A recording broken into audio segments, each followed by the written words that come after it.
I'm Matchstick, and this is me reviewing Paranoir, or noir with paranormal elements, which is the genre I write. This video is about the world of John Constantine, which has one of the most expansive outputs in Paranoir. There have been movies, a TV show, and hundreds of issues of his flagship comics in their various incarnations.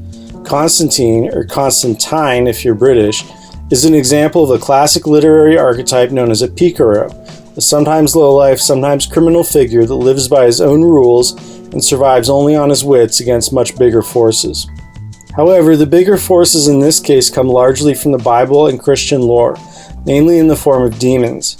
One benefit of using characters from Christianity is that this provides John with a practically limitless collection of villains. Another benefit is that most people are going to know what a demon is, and certainly who the devil is, another villain that Constantine comes up against. Other biblical characters, like the Archangel Gabriel, find roles here as well. Spoiler alert though, the angels usually aren't good guys. Another source of characters comes from British history and fiction. We find Jack the Ripper and Merlin as villains in the comics, and this series has long commented on British politics, from Thatcher to Brexit. And when he travels, John sometimes comes up against local gods, which makes for some of my favorite Constantine stories. All His Engines, a comic written by Mike Carey, is a great example of that. What I like most about John's misadventures is that the character lends itself to great twists. The Constantine franchise relies on John getting out of tough situations by making sketchy deals and playing entities against each other, oftentimes with the entire plan not being revealed until it's already been executed. The most classic example of this would be Dangerous Habits, a comic written by Garth Ennis, but there are too many great ones to name here.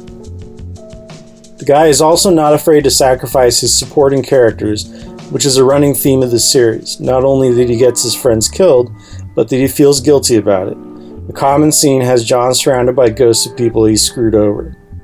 Constantine's stories are generally written for adults, an after effect of the Hellblazer comics' long-time existence under the adult-oriented Vertigo Comics umbrella. The franchise has a long list of talented writers and artists that have worked on it, beginning with Alan Moore, the character's creator.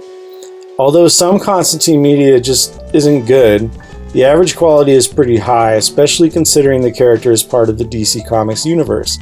On that note, he occasionally crosses paths with Wonder Woman or Batman, has been a part of a number of superhero teams, and often meets up with characters like Swamp Thing.